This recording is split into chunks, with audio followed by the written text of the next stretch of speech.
Today, the House Foreign Affairs Committee met on Capitol Hill to discuss the future of Afghanistan, as well as U.S. presence in the country beyond 2014.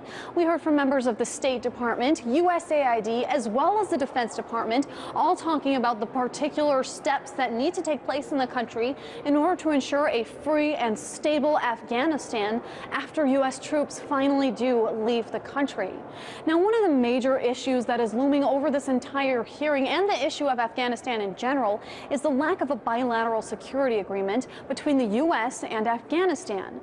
Without such an agreement, U.S. officials warn that they cannot leave troops in the country for fear of them being prosecuted under Afghan law for completing their military duties. Last month, the Loya Jirga, which is the council of 2,500 Afghan tribal elders, approved the bilateral security agreement overwhelmingly. So what's the holdup? Well, the holdup in this case is Afghan President Hamid Karzai, who says he wants to wait until after his country's elections in 2014 in order to sign that bilateral security agreement. Now, obviously, this issue of signing this agreement has caused major contention between the U.S. and Afghanistan. In fact, members of Congress that were in this hearing today said that they need to come up with a plan B in case such an agreement isn't actually signed. Take a look.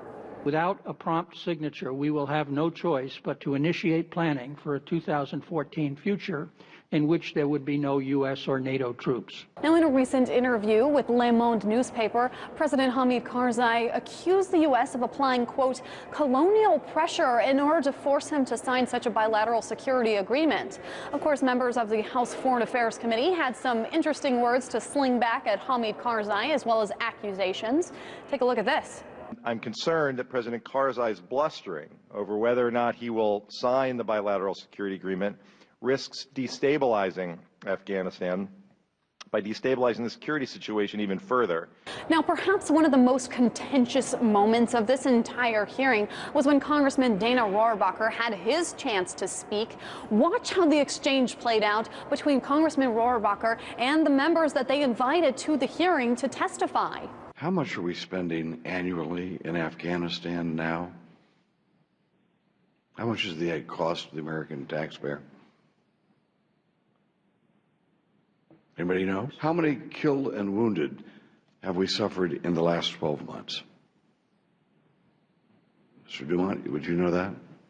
Sir, I do not. I'll have to get back with you on that one also. We don't know what the cost is, and we don't even know how many killed and wounded are.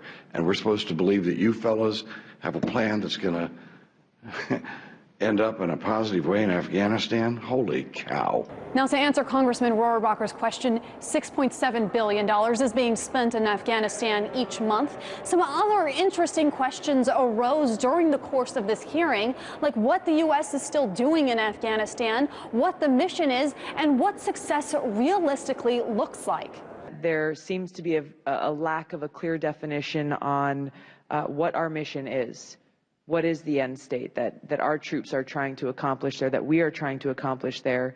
I can't think of the last time I saw the President of the United States tell the American people why we're in Afghanistan. What is the end game? I mean, what are we hoping for? That they'll have a stable government, one that's not wrought with fraud, waste, and abuse, and that will run a country that we can be good allies with and trading partners? Now, those are questions Congress members themselves are still trying to get the answers to.